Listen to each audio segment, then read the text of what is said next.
Hi everyone, it's just me again, Brittany. Welcome back to another week of P5.js tutorials. This week we're doing transformations and events. It's quite a hefty week, so make sure you're focused and paying attention and ready to learn how to code better. Bye. In last week's tutorial, we used the concept of offsets in one of the challenges. This variable was used to change where on a screen a shape gets drawn. In this ice cream cone example, we have set up X and Y offsets. And depending on the adjustments the user makes to the offset variables, the position of the ice cream cone will change. This is a really valid way to change the location of shapes, but there seems to be a lot of repetition. X offset and Y offset are written several times. This brings us to section 1 of today's tutorial. This week, we are going to learn about transformations. Transformations as a technique can be really useful for changing where and how shapes are drawn to the screen. By now you should probably know that programmers tend to want to make coding easier and easier, so they are constantly looking for ways to factor out any repetition. So, in this tutorial, we'll be going over a number of transformation functions. First, we're going to start off with translate. But before we go into detail on how the translate function works, let's see it in action. So this is the code similar to the previous example, and as you can see, I have clearly defined variables. I have used them, I have edited them, adjusted them, and this works. Like, this gives me my desired output, but it's not the most correct way to code. There's a lot better, more intuitive, easier ways to get this result, and one of those ways involves using the translate function or using transformations in general, but we're going to start with the translate function. So the first thing I'm going to do is I'm just quickly going to get rid of my use of X and Y offsets in the ellipse and the triangle stages. So I'm just going to quickly go through and edit that.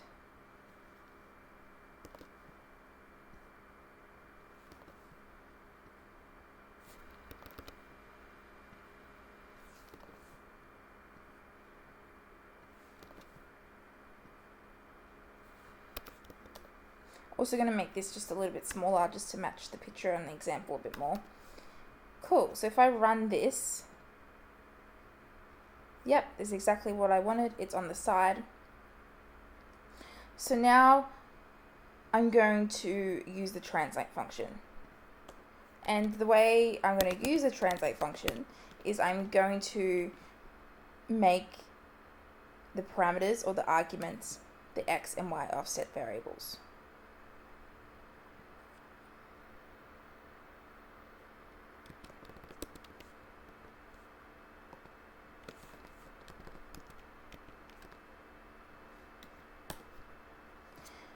Now, let's see what happens. If I'm correct, the ice cream cone should move slightly to the right and slightly down just a little bit, but we'll have a see. Yep, that's exactly what I wanted to happen. So now what is happening is the translate function is making a new origin. So the X and Y offsets are now the new origin. Okay, so that means that 20, 20, so 20 for the x-axis, 20 for the y-axis is the new origin. So this is fine. This works. It's quite static. Another thing that I could do in the translate is maybe I want it set to, I don't know, my mouse. Maybe if wherever my mouse is, that's where I want the new origin to be. Therefore, that's where the ice cream goes. And we can do that easily by using what we have done previously, mouse X and mouse Y. Oh, sorry. And let's see what happens. Oh, there we go. And now the origin is wherever the mouse is. Cool. To summarize the translate function, remember that the translate function changes the origin point of the coordinates. For any drawing functions you call after the call to translate, the position of 0, 0 on the screen will be at whatever the coordinates you specified in the translate parameters. One of the main benefits of the translate function is that when you use it, the code that you write to draw shapes to the screen become independent of position. You could copy and paste that bit of code that draws a shape into any other sketch, and as long as you use translate to change the position beforehand, you wouldn't have to change any of the code. Before we start section 2, let's go back to our previous ice cream example. So we're back with this example where the new origin is our mouse X and mouse Y position. But what if we want 2 ice creams and we want one to be controlled by the mouse and one to be translated just to be around here, or maybe even the right hand corner? Let's see. What if we want that?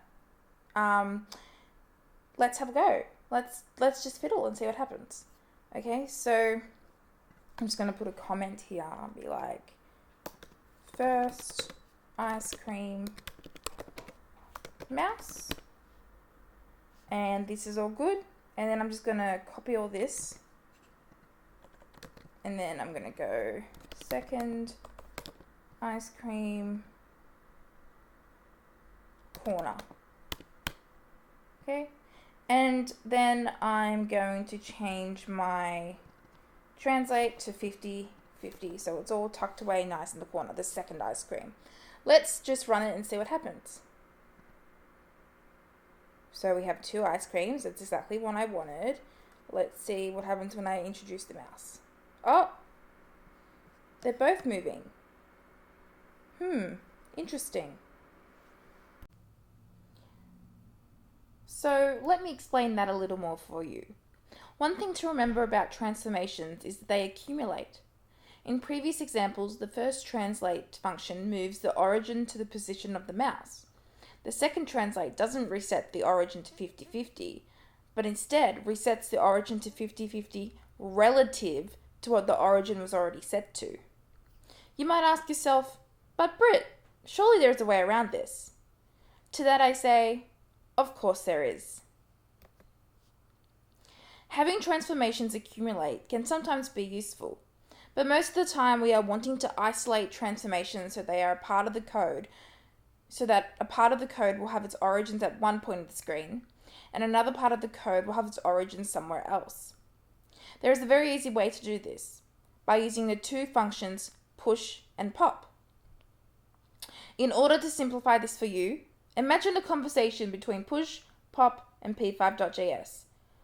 Push says, hey P5, so all the objects that would be translated from here on out, well, you better remember them, because I'm going to want to undo them later. P5 then keenly agrees. Pop then chimes into the conversation and declares, hey P5, do you recall how push asks you to remember those translations? Well, I'm bored now, so you can delete them. Okay, thanks, bye. Let's see all this in action.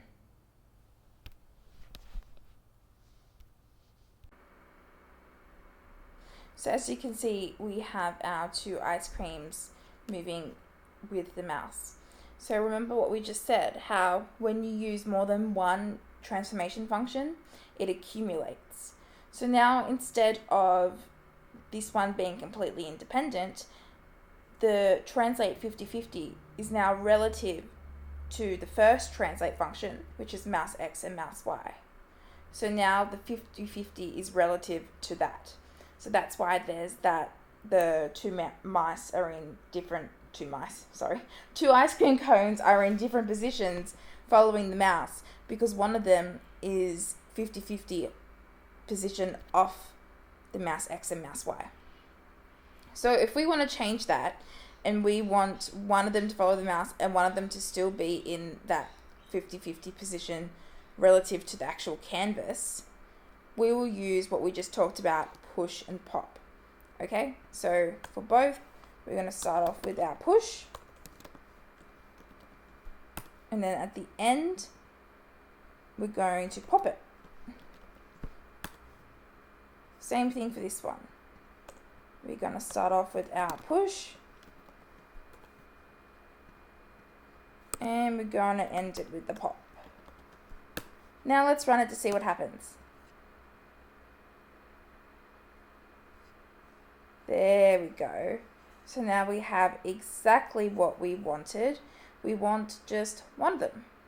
Great.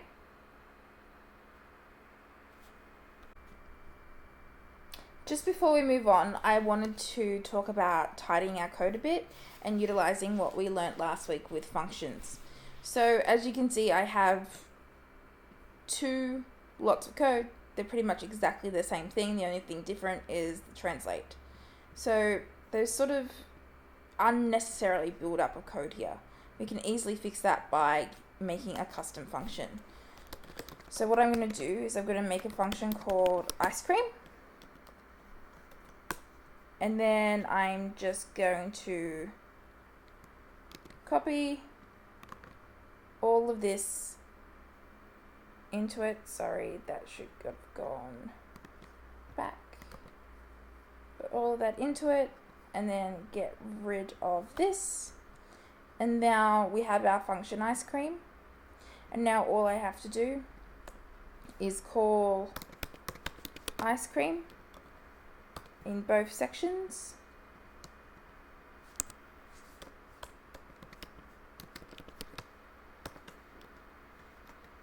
Tidy this code up a little. That looks so much better. Now let's have a go and run it, and it should be exactly the same as this.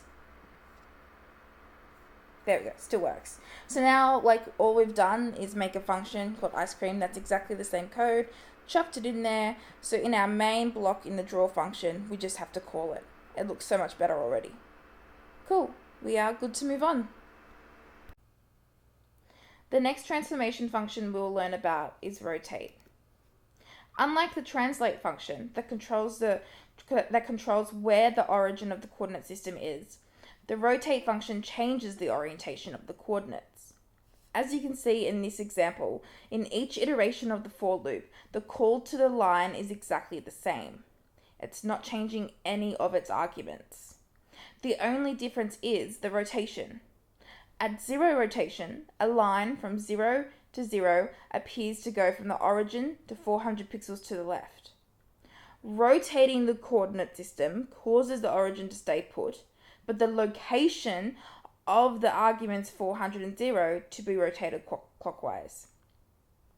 Let's have a look at an example of this. So here is our ice cream function, or ice cream sketch again. So now we're going to want to use the rotate function. So just like the previous time, I'm going to push it. And then I'm going to not do translate. That's not what I want. I want to rotate. And what I want to rotate by is, say, mouse x divided by width times pi onto.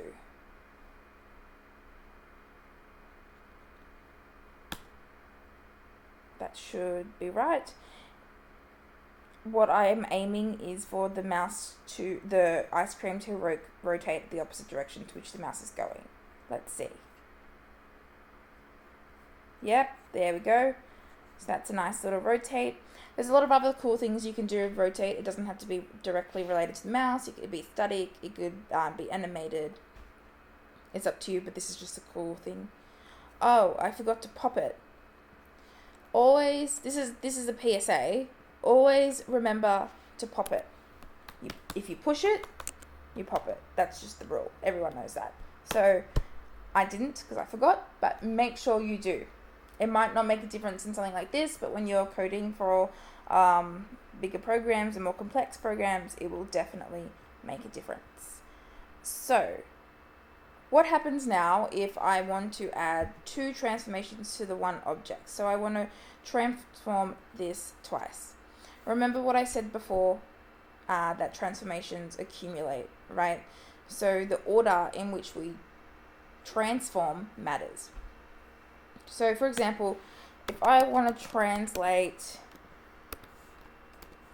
this ice cream by 150 by 150, let's have a look to see what happens. Whoa, that's a bit far. That's not exactly what I want. I want it to be a smaller rotation. I think maybe what I should do is scratch that and put it at the start. There we go. See how that's much better now? So you can actually see, because the translate is the first thing that's happening in this code, because it reads this way. So the first thing it's doing is translating and then rotating. Previously, the first thing it was doing is rotating and then translating. So make sure you consider what order your transformation should be. Cool. So before we jump into the first challenge of today's tutorial, one thing I want you to remember is because transformations accumulate, the order of transformation instruction matters. Let's jump into it. It's now your turn to complete the transformation to shape challenge, step 1 and step 2. You have 25 minutes to complete both of these tasks. Your tutor is always around. If you have questions, feel free to work in groups or by yourself, and we'll see you soon. Pause here to complete the task. The last translation tool we'll be learning in today's tutorial is the scale function. So before we dive into scale, let's just have a look at what we learnt so far. The translate function controls where the origin of the coordinate system is. The rotate function controls the orientation of the coordinate system. So the scale function changes the size of what gets drawn to the canvas, therefore controlling the distance between each unit. In order to understand this further, let's revisit our old friend, the ice cream sketch. So here I have my code. As you can see, there's no ice cream. Sad, unfortunate, but we will have 3 ice creams very shortly. The reason why there is no ice cream is because we haven't called the ice cream function in the draw loop or in the setup loop even. So we will do that shortly. But what I want for this example is I want to show 3 ice creams.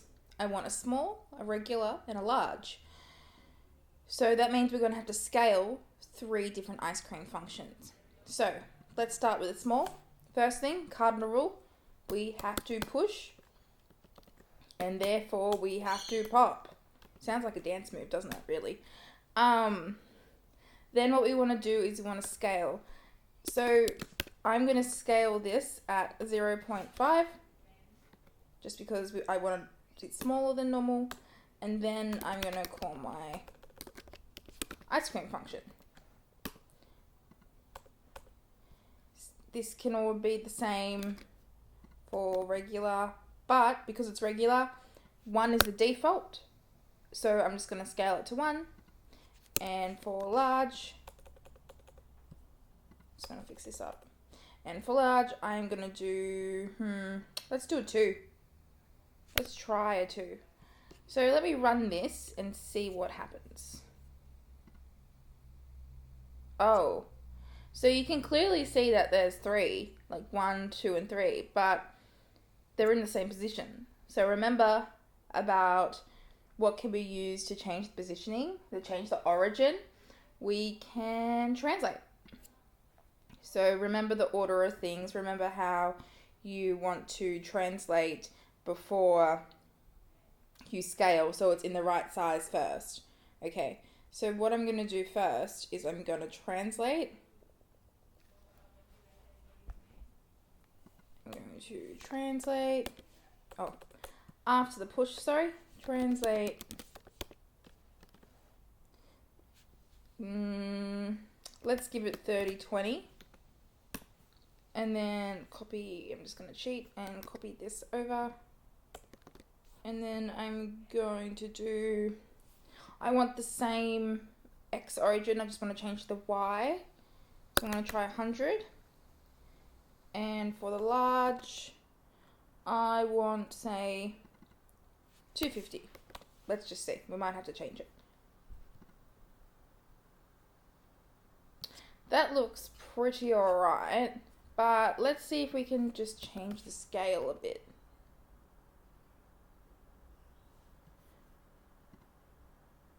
That looks a bit better. Cool.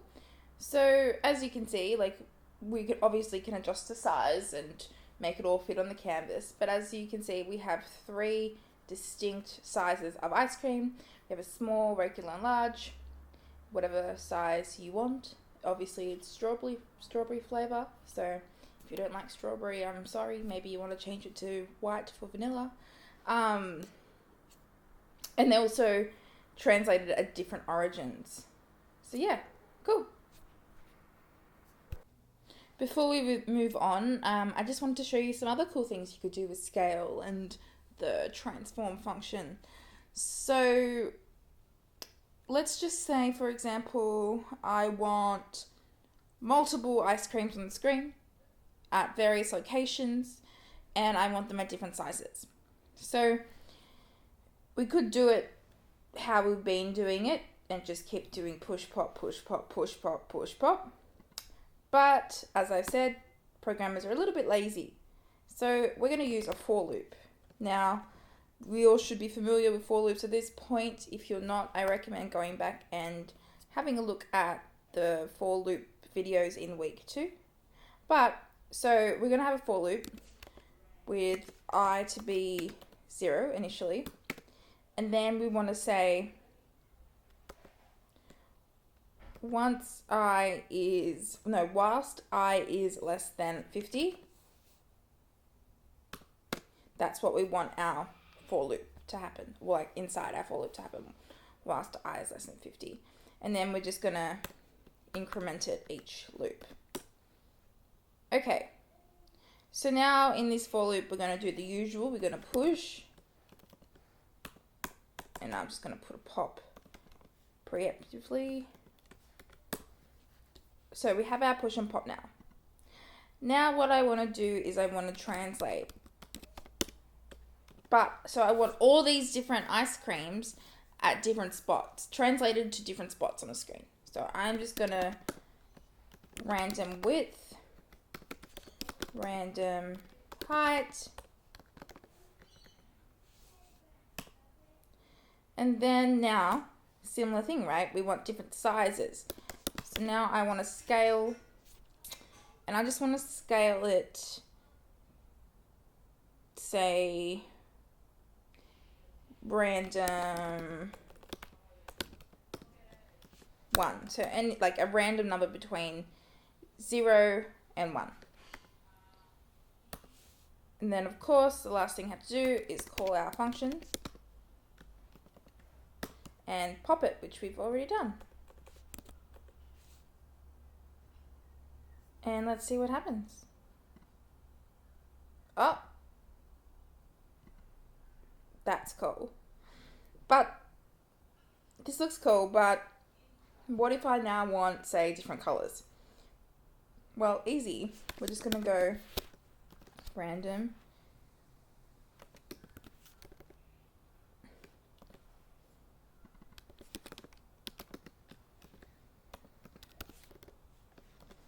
And random. Now let's run it. Look at that. That looks pretty good. Another thing I want to say is when you use the scale function, you can have one value which scales the whole thing, but sometimes you might want to specify if you want to scale the X or the Y values of that, whatever you're drawing. So if you want to, say, specify, you can add another parameter and say for this one I want 0.5 or maybe 1.5. And if you run it, we'll see now there's like all different ones. It's a bit weird, it looks a bit scary. But I don't really want that, so I'm gonna remove that and just, I'm missing a bracket, and just have this, the normal proportions. So that's just something else fun you could do. We're now going to move on to this challenge, scale and transform complex shapes. there is 2 parts with a bonus round.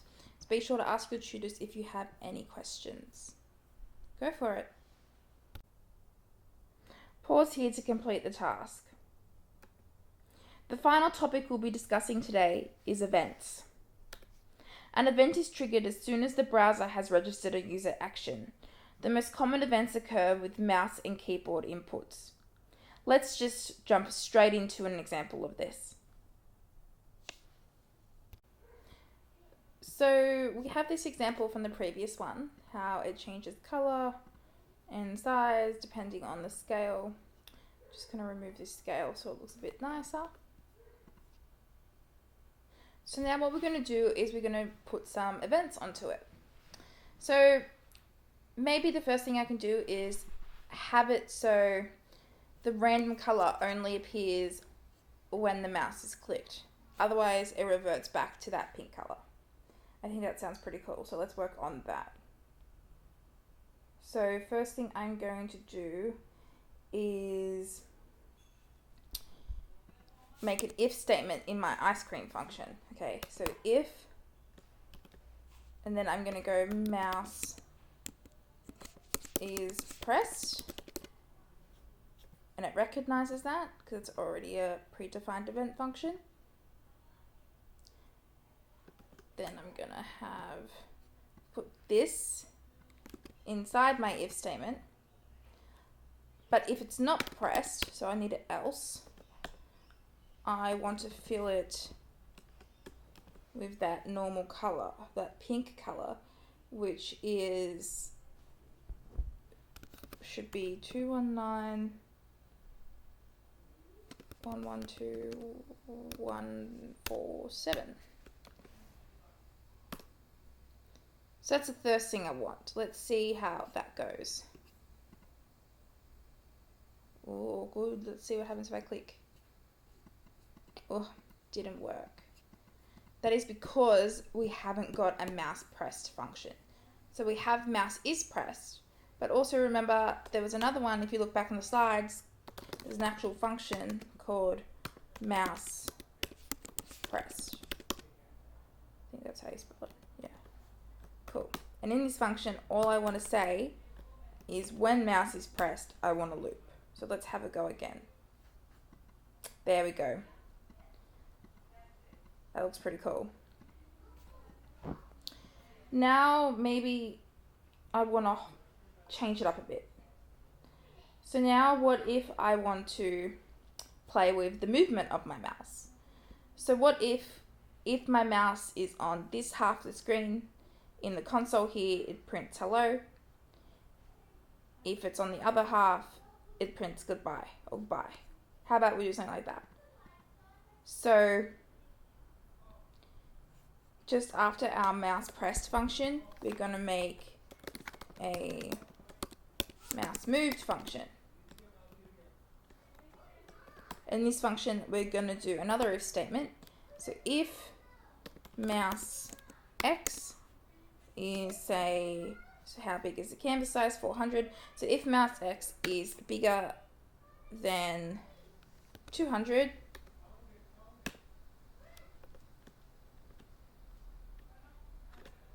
then we want to print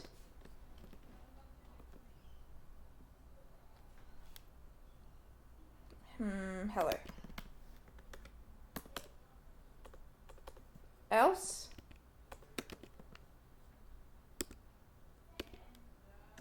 we want to print bye. So let's see what happens there. Bye. Hello. See down here? I think these need to swap.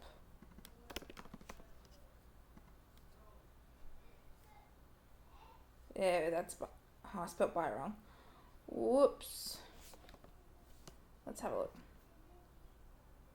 Yeah, hello, hello, hello, hello. Oh, bye, bye, bye, bye. Hello, hello, hello, hello. Bye, bye, bye, bye. And if I click, changes. Great. That's pretty cool.